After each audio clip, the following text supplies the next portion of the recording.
Hello guys, আসসালামু আলাইকুম। কেমন আছেন সবাই? আশা করি ভালোই আছেন। Welcome back to my another blogs.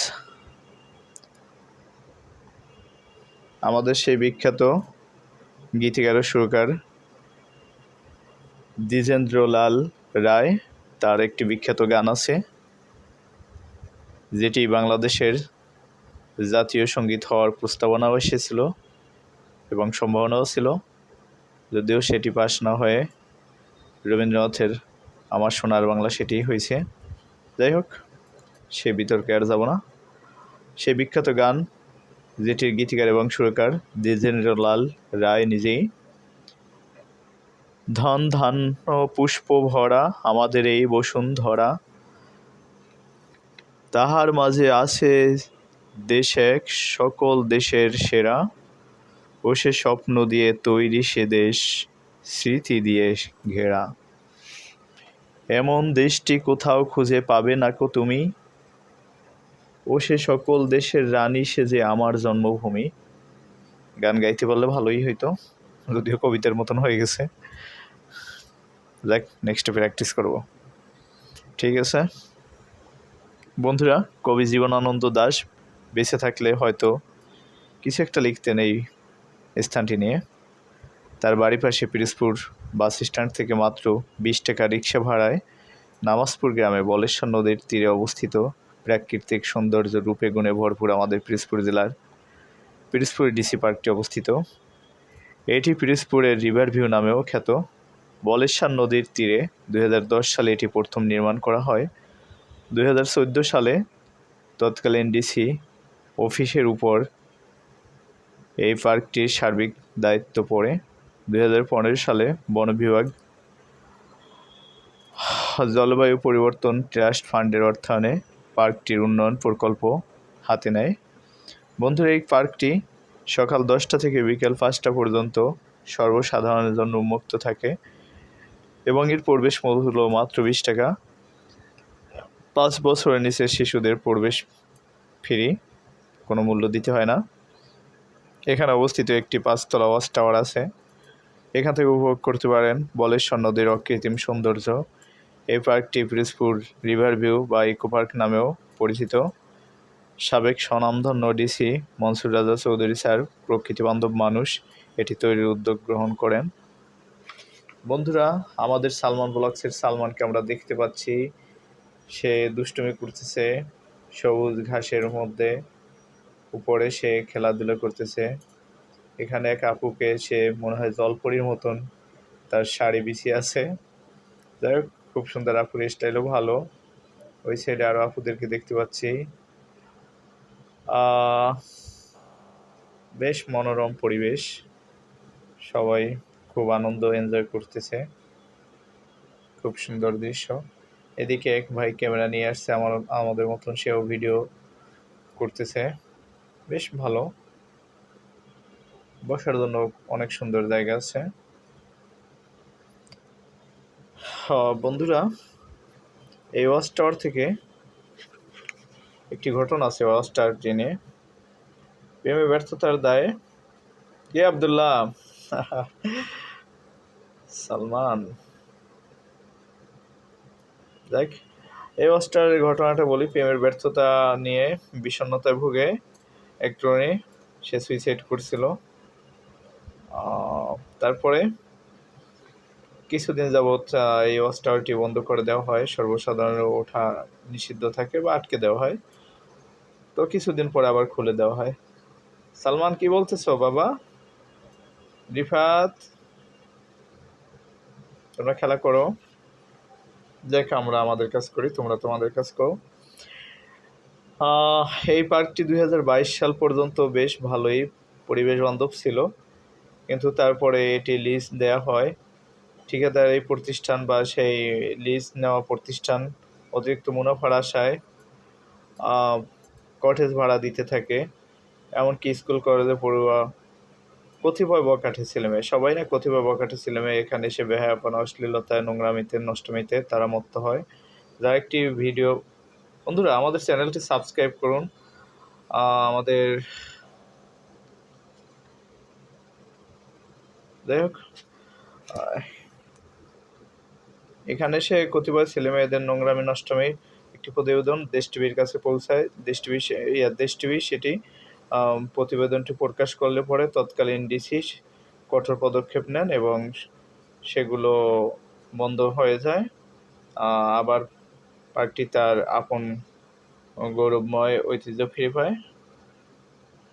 যাই হোক বন্ধুরা, এই পার্কটিতে রয়েছে একটি কফি হাউস।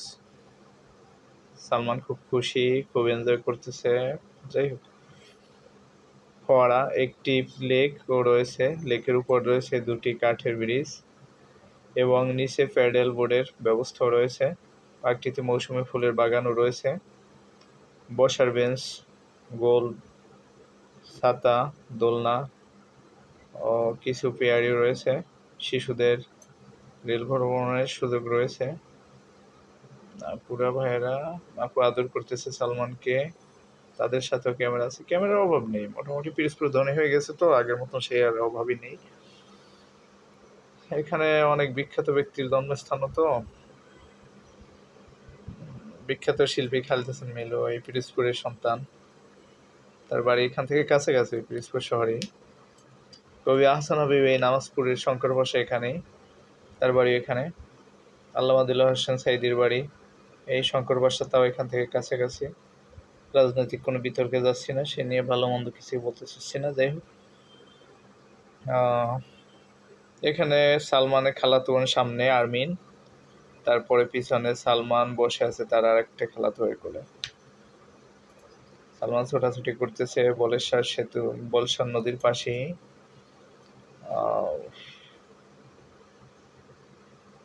খুব এনজয় করতেছে তারা। আসলে নদীর পাশে পার্ক অসাধারণ। রাইড স্টার্ট, তা ঘুরতেছে এখানে।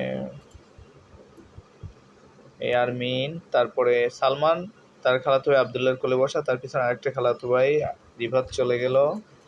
আমরা ভয় ছিলাম যে সালমান আদৌ ঠিক মতন বসতে পারে কিনা, বা রাইড স্টার্ট নেওয়ার পরে আবার সে উঠে যায় কিনা, পড়ে যায় কিনা।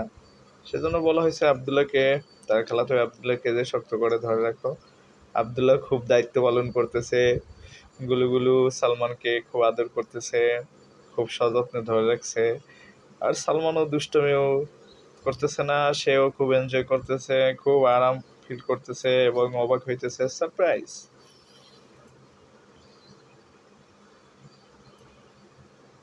রাইড স্লো হয়ে আসতেছে, মানে কিছুক্ষণের মধ্যে বন্ধ হয়ে যাবে। সবাই খুব ফিল করছে, বুঝছি তোমরা খুশি। মাত্র 20-30 টাকায় বাচ্চারা এত খুশি। মানুষ বিড়ি সিগারেট খাইও ডেইলি 200-100 টাকা খরচ করে। আমরা বিড়ি সিগারেট খাই না, আমরা টাকা পয়সা দিয়ে ভালো কিছু খাই, ভালো জায়গায় ঘুরি। বিড়ি সিগারেট কোম্পানি আমার উপর তো খেপে যাবে। যাই হোক, তাতে কিছু আসে যায় না। মানুষের ভালো চাই, ভালো পরামর্শ দিই। আপনারা সেইটাকে সেভ করে পরিবার পরিজন নিয়ে এরকম ঘুরবেন, পারিবারিক বন্ধন ভালো থাকবে, আমাদের ভাবিরা বৌদিরা পরকীয়ায় লিপ্ত কম হবে। পরিবারকে সময় দিন, সুষ্ঠু বিনোদনের চর্চা করুন। এখন আমরা রেলে চড়ব। এখানে আমাদের সাথে আমরা টোটাল 8 জন আসছি, আমাদের আত্মীয় স্বজন মিলে। আমি, সালমান, সালমানের মা, সালমানের খালাতো ভাই বোন তারা, এবং একটা মামাতো ভাই আছে সালমানের সামনে এখানে, রিয়ন, এই যে সামনে কালো টি শার্ট গায়ে দাও। সালমান তার খালাতো বোন আরমিনের কোলে বসে আছে, তার বাম পাশে তার মাও আছে। তার মা তাকে কোলে নিয়ে গেছে না, তার মা এবং খালাতো বোনের মাঝখানে বসছে।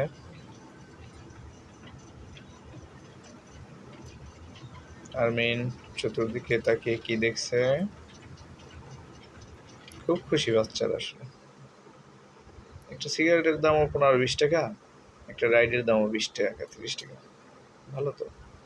বন্ধুরা, দেখতে দেখতে সন্ধ্যা নেমে আসছে, লাইট জ্বালিয়ে দেওয়া হয়েছে, আর আমাদের বের হওয়ার জন্য অলরেডি সংকেত আসছে। বন্ধুরা, আমাদের চ্যানেলটি সাবস্ক্রাইব করুন প্লিজ প্লিজ। আমরা অনেক সময় নিয়ে অনেক কষ্ট করে একটা ভিডিও বানাই, হ্যাঁ, এমনও দিন যায় যে সারাদিন চলে যায় একটা ভিডিও বানাইতে, 8-10 ঘন্টা বসে একটা ভিডিও বানাই, সেগুলো সারাদিন গিয়ে সেখানে তারপরে অনেক কষ্ট হয়। আপনারা সাবস্ক্রাইব করুন প্লিজ। আর আমরা আগামী মাসে ইনশাল্লাহ কাশ্মীর যাচ্ছি। কাশ্মীর এবং হিমাচল যাচ্ছি, সেখানকার ভিডিও দেখতে পারবেন ইনশাল্লাহ। আমাদের চ্যানেলটি সাবস্ক্রাইব করুন। আপনাদের 10-15 সেকেন্ডের কাজ চ্যানেলটি সাবস্ক্রাইব করা। আর আমরা একটা ভিডিও বানাই সারাদিন বসে, তারপরে এটা এডিটিং করতে আরও আধা বেলা যায়। দেখা যায় 5-7 ঘন্টার ভিডিও থাকে যখন বানানো হয়, এখানে ওখানে নানান রকম, এখানে 10 মিনিট ওখানে 5 মিনিট এরকম করে করে দেখা যায় 2-1 ঘন্টার তো হবে। সেখান থেকে আমরা কেটে ছেটে একদম সারাংশটা এনে 5-10 মিনিট আমরা আপলোড করি আপনাদের সুবিধার্থে। প্লিজ আমাদের চ্যানেলটি সাবস্ক্রাইব করুন। আমরা এখন বেরিয়ে যাব। আর পিরোজপুরে আসলে অবশ্যই এই জায়গাটি ঘুরে দেখবেন ইনশাল্লাহ। আরও অনেক জায়গা ছিল ঘোরার মতন, দেখার মতন, আমরা সব দেখাইতে পারলাম না, সরি। নেক্সট ভিডিওতে ইনশাল্লাহ, আগামীতে কুরবানির ঈদের সময় ইনশাল্লাহ সবটা দেখানোর চেষ্টা করব। যদি কুরবানির ঈদের সময় কাশ্মীর যাওয়ার সম্ভাবনা আছে, ছোট ভাই পিরোজপুরে যাবে। দেখি কি করা যায়, কোনো না কোনো সময় ইনশাল্লাহ আরও সুন্দরভাবে ভিডিও দেখাবো। আমরা বেরিয়ে যাওয়ার চেষ্টা করতেছি। আল্লাহ হাফেজ।